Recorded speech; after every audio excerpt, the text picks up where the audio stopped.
Hey there, today, just in time for Christmas, I'm bringing you a pattern that I did. I don't remember when I made this pattern exactly. But it ended up that I made some of these and then I wrote down the pattern as I worked it out, and then I lost that pattern, and then I had to go back and figure out what I had done again, which thankfully wasn't too hard. These are fairly simple and they're really cute, just in time for Christmas. I know we're getting down to the wire, but there's still time enough to do little small projects, that was redundant, small projects just like these, and they're so much fun and they're really quick, so that if you need something for your Sunday school class or for friends, or you're having some kind of a Christmas party, or even for your own kids, if you're going to hang them on the tree and fill them with candies or stampers or little trinkets or anything, these are really fast and really simple. So I'm going to show you how to make these, and if you want the free written pattern, of course you can find it on my website, theblueberrybee.com. I do encourage you to go there. But I will put a direct link in the description box as well, so you can just click on the link and it'll take you straight to the pattern. Alright, so that'll skip a step for you. Anyway, let's get started, and I hope this is going to be a fun project for you. Before we begin, I just want to say a quick word. Someone told me that it was hard to see the dark yarn that I used in another video, and so they suggested I use a lighter yarn. This one is a baby yarn and it's pink, so if you can't see it that well, I do really apologize. And I've got sun coming in my window, so if I'm casting shadows and you can't see, just let me know. I'm going to turn a little bit, so hopefully I not be as shadowed, but I can't even see on my camera very well. So I hope this video is going to work out.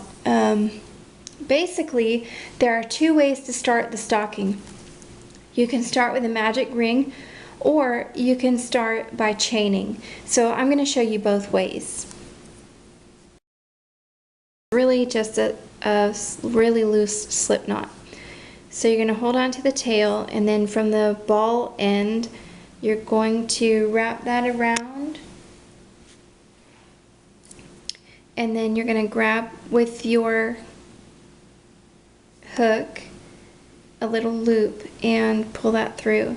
Now for this project in particular, we're going to chain 2, but it might be different for whatever you're working. If you're doing single crochets, you just do 1. But we're doing half double crochets, so that's the reason that I chain 2. Well, I want a total of 10 half double crochets into the ring, so I'm going to half double crochet 9 into the ring. So that's 1, 2, 3, 4, 5,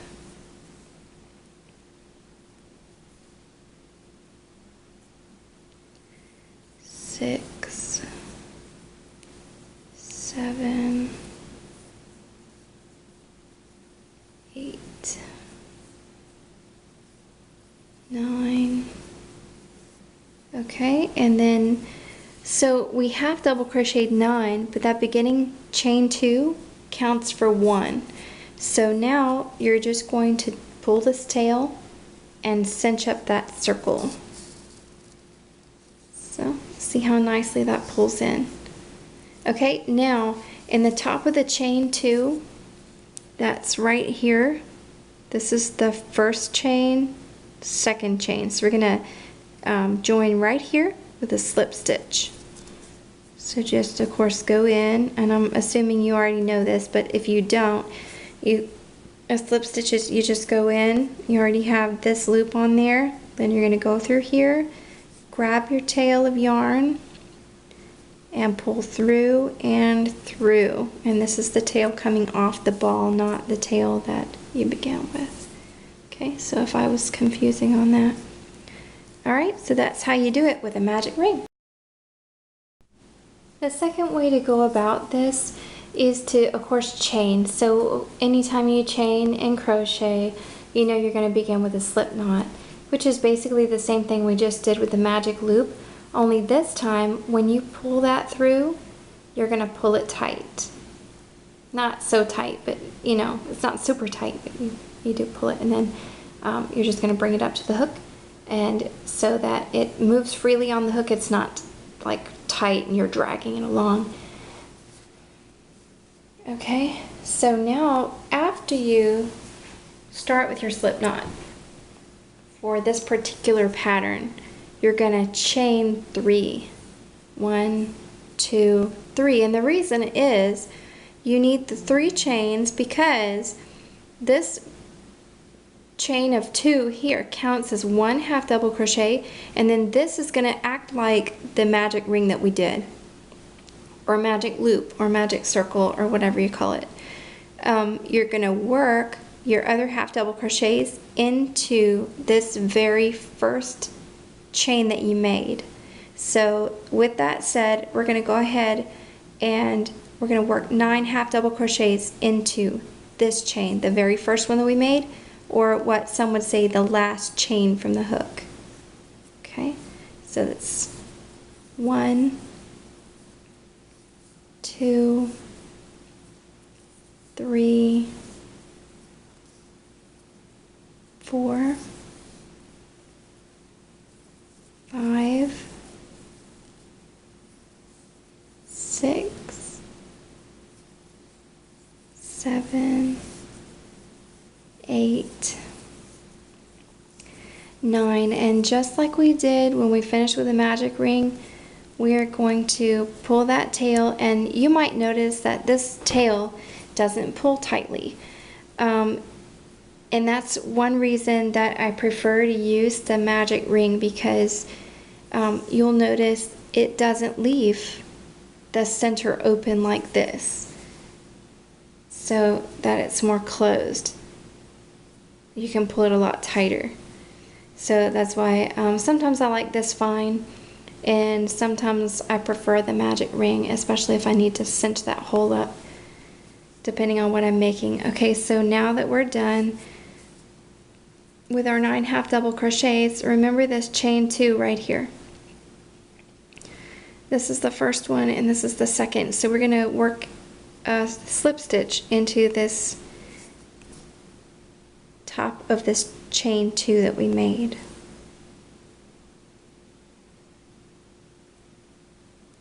And sometimes this gives me a little trouble, so okay, so just pull the tail through and through. Of course, that's the tail that's coming off the ball, not the tail we began with. I'll say tail. I don't know why I'm saying tail. It's not really a tail. But anyways, so that's that. Okay, so that's how we do it with a chain. As we move on, just please know that no matter which way you began, whether it was with the chaining or whether it was with the magic ring, from now on in the pattern, we're going to work it exactly the same. There is no difference. So it doesn't matter which way you began. From here on out, it's going to be exactly the same. Okay, so the next step, whoops, I undid my work, didn't I? So the next step is to chain 2. Now here's where a stitch marker comes in handy if you want to use it, or if you just rather count, that's fine too. So if you're going to add your stitch marker, you will do it now. You don't have to have a store-bought one like mine. You can just use a contrasting color of yarn, just a little scrap. It doesn't have to be really long, but you would just put it in there and then you begin. So once your stitch marker is in place, or if you don't want to use one, that's fine. Basically, when I do this, I'm going to skip this first stitch right here, because I already have a chain 2, so that is going to count for 1 half double crochet. So I'm going to skip this first stitch and work into the next one. So not this one, but this one, and I'm going to work 2 half double crochets. 1, 2, and now I'm going to follow that with 1 in next stitch. Okay, and then I'm going to follow that one with 2. So I'm alternating 2 half double crochets and 1 double crochet all the way around, and then of course we'll join it with a slip stitch. So in the next one I'm going to do 1 half double crochet. In the next one I'm going to do 2.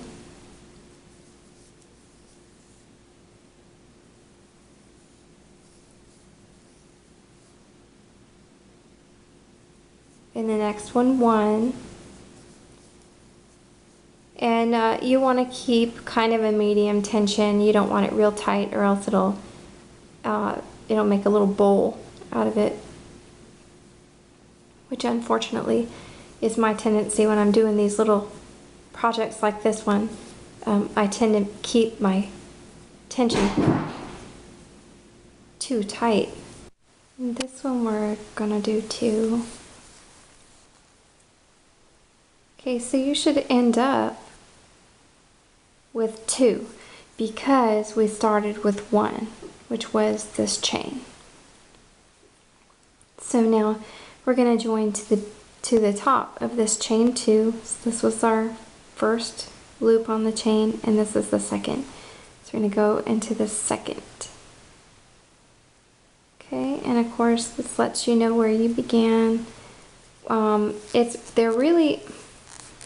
The stitch markers are really more helpful if you're doing single crochet or something where you can't really tell as much where the stitches are from beginning to end. But with the half double, it stands up enough that you can tell. Okay, so that's the completion of round 1. Okay, the light was playing tricks with my camera, so I had to move to the shadow. Basically, we're going to start this round the same. This is round 3.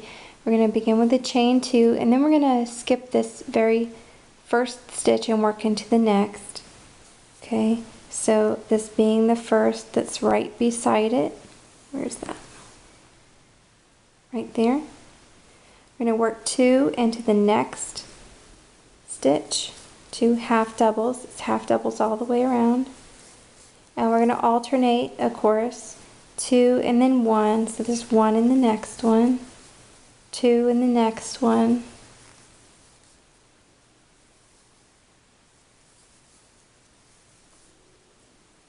Okay, and 1 in the next one. It still seems like I'm not very much in focus, but maybe I'm okay. Okay, so we're just going to alternate 2 half doubles, 1 half double, 2 half doubles, 1 half double, all the way around, and then join with a slip stitch. So now we've made it around again. We're going to join to the top of the chain 2, which is 1, 2. So that's right in here.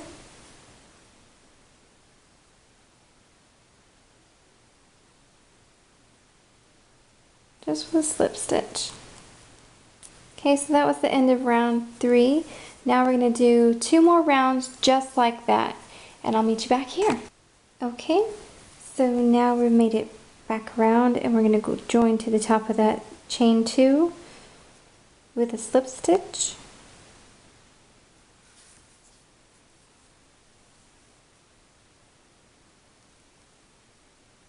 Okay, now we're going to move on to the next step. Okay, from here on out we're going to make rows and not rounds. So we're going to start by chaining 2, and then we're going to do just like we did in the rounds, which is we're going to skip this very first stitch right here. I'm going to skip over that and work into the next one. Okay, so our goal is 20 half double crochets, and of course our chain 2 counts as 1, so this is 2, 3, this is 4, 5, 6, 7, 8,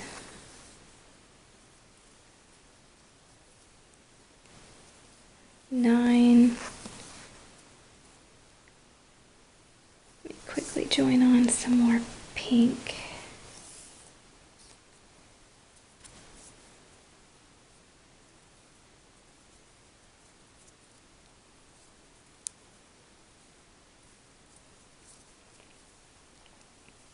Next will be 10, 11,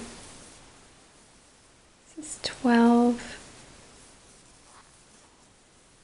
13,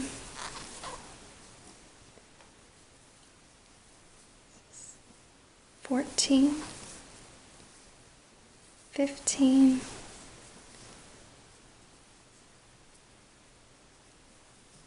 16,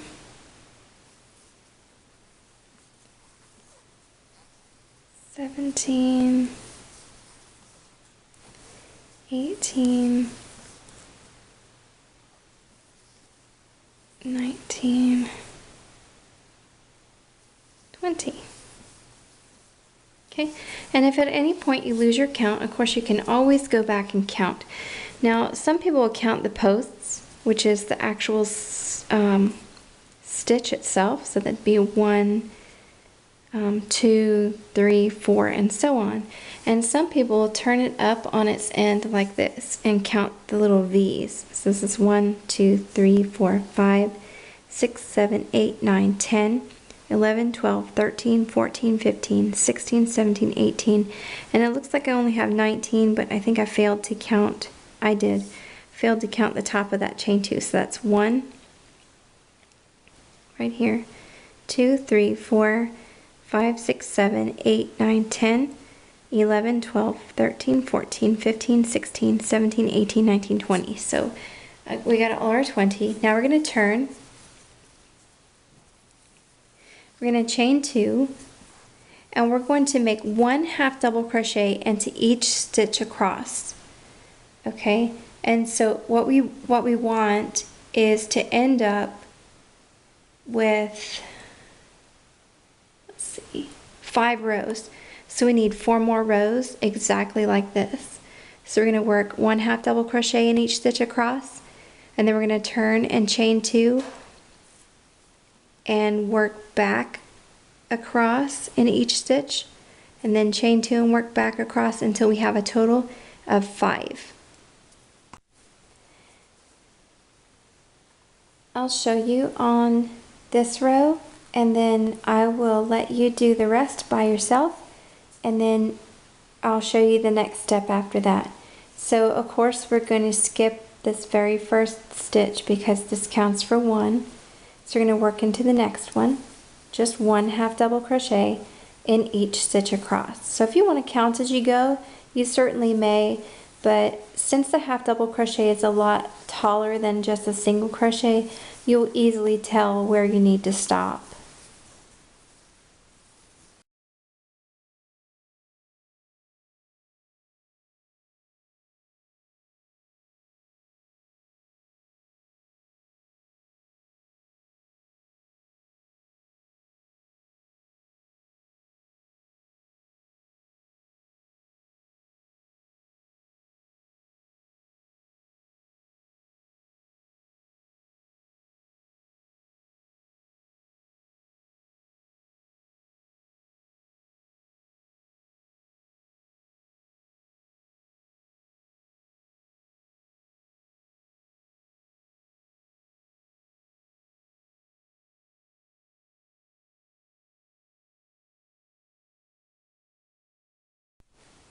Great, now we're at the end, and we're going to turn and of course chain 2 and work a half double crochet in each stitch across. Of course we're going to skip this very first one because the chain 2 counts as our first one. So we need, this is 1, row 2, we need 3 more rows. We need a total of 5. This is what you should have at the end of your 5th row. So now the next step is to fold it in half, right sides together, and of course your right side is the side that you've been mostly looking at since you've been working. of course your tails are on the wrong side. So fold the right sides together. And what's going to happen now is you're going to need to do one of two things. You can close it up two ways. You could close it up with single crochets, which is what I'm going to show you, or you could do a slip stitch. It really doesn't matter. It's just a matter of preference. So because we're on what I would call the wrong side of the work, we're not finishing off on this edge here. We're finishing off on the opposite edge. I'm going to chain one, which you would do anyway. But even if I was just slip stitching it closed, I would do that. I would chain one because it's on what I would call the wrong side, or the opposite side of where I want to be. So what you're going to do then is, let me zoom in for this. You're going to, because crochet is, we're working right to left unless you're a lefty, I'm going to chain that one, and then I need to go into this very first stitch right here. Now I'm going to join it to the very same place on the opposite side, which is the first stitch on that side, and just put my hook through there, and then I'm going to draw my loop through, draw my yarn through, if I can. It's hanging up on the yarn. There we go. And then I'm just going to complete that single crochet. And like I said, you obviously could just slip stitch. It's maybe a little bit faster, but the danger in that is that when you're done, if you don't end off properly, it'll all come apart, and of course that can be pretty frustrating. So you're basically just going to line up the stitches all the way down to the toe, and you're going to keep on working either your single crochets or your slip stitches all the way down that edge. And sometimes it's easier to find those spaces than others, because up here is a little bit harder, down here gets easier. So just keep on working your way down. This is where it gets easier, a lot easier to tell where you are and where the opposite side is. Okay.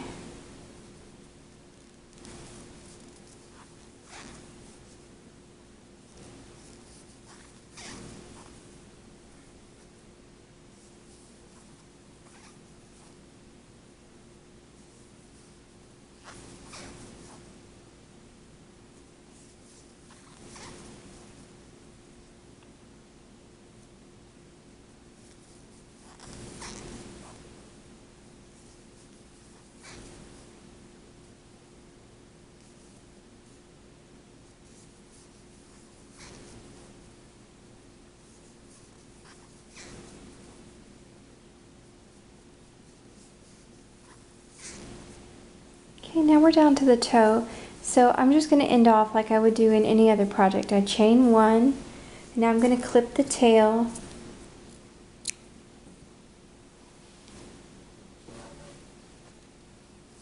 Pull that through, give it a tug, and now it's time to weave in the ends. I've heard a lot of people say they don't like to weave in the ends, and I don't mind it too much if there are a lot of ends to weave in. I get tired of it pretty quickly, but if it's a small project like this, I really don't mind it too much. So you're just going to go one way, probably an inch or so, and then you're going to turn around and go back the opposite way. And you can do this as many times as you want to, as long as you have tail. You really don't need to overdo it on these little stockings unless it's a gift for someone who might put a lot of wear and tear on it, and then you'll want to weave in plenty of tail, especially if you think it might end up in the wash. I've got a few little pieces sticking out. This is where I joined my yarn, and I'm really not concerned about that. I crocheted across it, so I'm just gonna clip those little tails off. You could just leave them. It's because this will be to the inside. Nobody will see it. Generally speaking, when I'm doing something that's circular, or I begin with a circle, that I like to weave in around that circle. Just kind of helps close it up a little bit better. And you could go through these other stitches as well, but that's completely up to you. Okay, clip that off. Now you're going to turn your stocking right side out, so that seam is on the inside. Now this part that we started with, this was our very beginning round, that's the heel. And you can kind of shape this however you want to. If you want to block it, you can, which is basically you would wet this, wash it, hand wash it, or you could put it in a garment bag and put it on the delicate cycle in your washing machine, depending on the kind of yarn that you're using. Of course, you need to check the care label on your yarn, especially if you're using a wool or a wool blend yarn. But this acrylic will go in the washer just fine. And then you would just let it dry. You would reshape it and let it dry. But since this is probably just the decoration, I wouldn't put too much thought into blocking. We've come to the end of our project, so now it's time to attach the hanger. So the way that I like to do that is just take a length of yarn and cut it off and match the ends. Then I make a little knot with both pieces right at the end. After you do that, you're going to just find the middle, and then you would thread this through. It doesn't matter if you go front to back or back to front. It really doesn't matter as long as you get the hanger on. And you're going to just thread that through itself and give it a gentle tug, and there is your hanging loop. The other way that you can attach a hanger is to chain one on, so that, let me take this one off and show you how I would do that. You would find the middle, insert your hook, take your yarn, and then you would just draw that through like that and attach it with a chain. So then this is your tail. Make sure you leave plenty to weave in. And then you're going to chain as many as you want. So however long you want the loop to be. If you want it short, you just chain a few. If you want it longer, you can chain several more. I don't know, I think I've done 15, somewhere in there. So when you get the length of your choice, however long you want it, one thing you can do is, of course, make sure this is not twisted. So that you would lay it across on top of itself, and then insert your hook right where you began into that same stitch where you began. And then you're going to draw through your yarn and secure that just like that.